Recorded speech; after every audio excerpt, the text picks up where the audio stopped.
The world is a map. But this is not a map of clean lines and settled borders. It is a map on fire. Imagine it laid out on a vast, dark table. Red lights flash in the east, signaling explosions in cities we know. Blue lines flicker, showing rivers overflowing their banks in the south. White dots pulse and spread, marking the silent march of a new virus. Yellow alerts warn of economies shaking, of markets trembling with fear. Everything is happening at once. Everything is connected. The chaos in one corner sends shock waves across the entire surface. We live on this unfolding map. We are the figures moving through its landscapes of crisis. This is our world, today, on May 24th, 2024. It is a world of overlapping emergencies. A war in Europe grinds into its third year, a brutal throwback to a past we thought was buried. A conflict in the Middle East draws in global powers, threatening a wider, more devastating confrontation. In Africa, military coups topple governments with alarming speed. In Asia, tensions rise between giants. And everywhere, the planet itself seems to be in revolt. Fires burn hotter, storms hit harder. The predictable rhythms of nature are breaking down. This is not a distant problem. The noise is constant. The headlines scream. It is easy to feel lost. It is easy to feel overwhelmed. The sheer volume of information can be paralyzing. But to turn away is to lose our bearings completely. We must find a way to see the patterns in the chaos. We must understand how a battle in a forgotten town can affect the price of bread in our local store. We need a guide. We need a way to navigate this complex, dangerous, and interconnected world. This is our attempt to provide one. We will journey across this map together. We will not look away from the hard truths. We will stop in the battlefields where soldiers fight and civilians hide.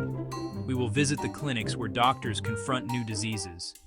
We will stand in the city squares where citizens demand change. We will listen to the experts who try to make sense of it all. As the political scientist Ian Bremmer noted, we are living in a geopolitical recession. This means the old rules no longer apply. We must learn the new rules, quickly. This is not just an exercise in observation. It is an urgent act of understanding. Our journey will be organized. It will be clear. We will not simply list the disasters. We will follow the threads that tie them together. We will start with the most visible crises, the wars, the trenches of Ukraine, the contested streets of the Middle East. We will see how these conflicts are not isolated events. They are part of a larger struggle for power and influence. They disrupt supply chains. They create refugees. They redraw the alliances that have kept a fragile peace for decades. We will put a human face on these conflicts, hearing from those whose lives have been torn apart. From the battlefields, we will turn to the invisible threats. These are the enemies we cannot see. We will look at the lingering shadow of the COVID-19 pandemic. We will investigate new outbreaks that test our strained healthcare systems. We will explore how misinformation about health can spread faster than any virus.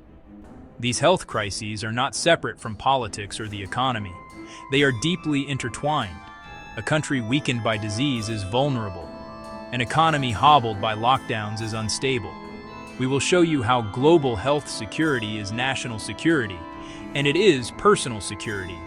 Next, we will move to the corridors of power and the public square. This is the realm of political shocks. We will examine the wave of populism and nationalism sweeping across democracies. We will look at the elections that could change the course of history.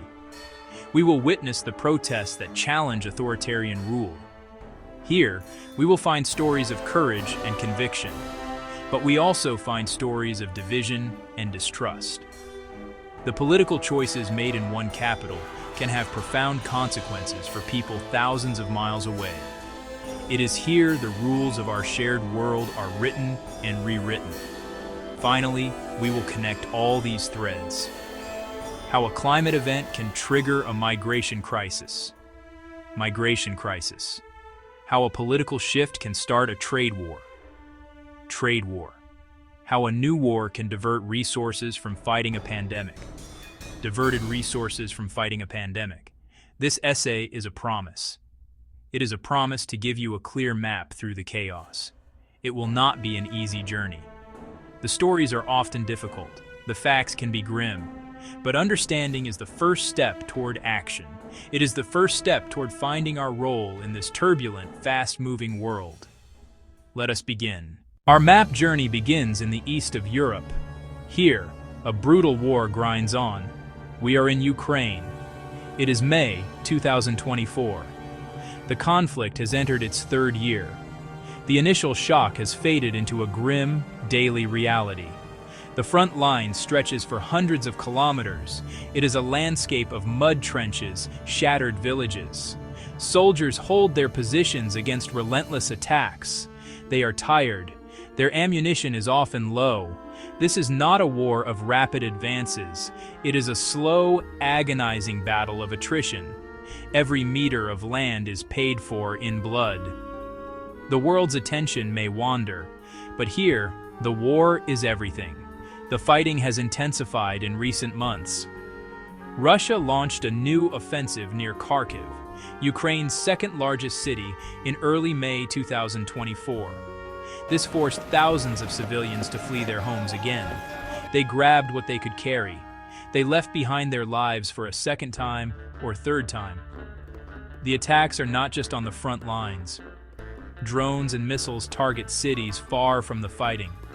They hit power plants, apartment buildings, and shopping centers.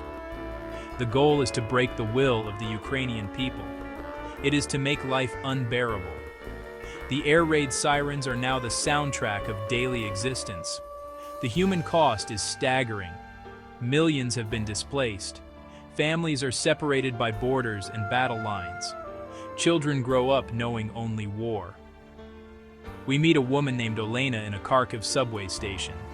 She lives there with her 2 children. The underground has become their home, their school, their refuge. We hear the explosions above us. Down here, we can pretend for a little while that we are safe. Her story is one of millions. It is a story of resilience in the face of unimaginable loss. It is the story of a nation fighting for its very right to exist on the map. The international response is a constant struggle. The United States and Europe have sent billions in aid. But the flow of weapons and money is often slow. Political debates in foreign capitals have direct consequences here. A delay in a weapons package can mean lost ground. It can mean more lives lost. Our support for Ukraine is a test of our own resolve. The war in Ukraine is more than a regional conflict. It is the focal point of a new Cold War. It is a battle for the future of the international order. And it is a battle being fought in the trenches right now. We move our focus south on the map. We arrive in the Middle East. The region is a knot of ancient histories and modern conflicts. On October 7, 2023, Hamas launched a surprise attack on Israel. This act of violence shattered a fragile quiet. It unleashed a wave of retaliation. The conflict that followed has been devastating. It has pulled the entire region toward a wider war. The Gaza Strip, a small, crowded territory, has become a landscape of ruin. Israeli military operations have flattened entire neighborhoods. The goal is to dismantle Hamas. The price is paid by civilians. The humanitarian crisis in Gaza is catastrophic. Over 2 million people are trapped. They have little food, clean water, medicine. The United Nations warns of famine. Hospitals have been damaged, destroyed. Doctors work in impossible conditions, trying to save lives with dwindling supplies. We see children with burns, children with shrapnel wounds. We see families sheltering in makeshift tents. Their homes are gone. Their future is uncertain. Every day is a search for survival. This is the human face of the war. It is a picture of profound suffering. It is a wound that grows deeper with each passing day. The violence is not contained to Gaza. It echoes across the region. In Lebanon, Hezbollah trades fire with Israel across the border. This risks opening a new, dangerous front. In the Red Sea, Houthi rebels from Yemen attack commercial ships. They say it is in support of the Palestinians. These attacks disrupt global trade. They force shipping companies to take longer, more expensive routes. The United States, its allies, have responded with airstrikes, but the attacks continue. The conflict sends ripples of instability across the world's most vital waterways. It shows how a local fight can have global consequences. The search for peace seems more distant than ever. International mediation efforts have repeatedly failed. The United States, a key player, struggles to balance its support for Israel with the need to prevent a regional explosion. The risk of miscalculation is immense. One spark could ignite the entire powder keg. The conflict has reopened old wounds. It has deepened divisions between nations. It has fueled anger and despair on all sides.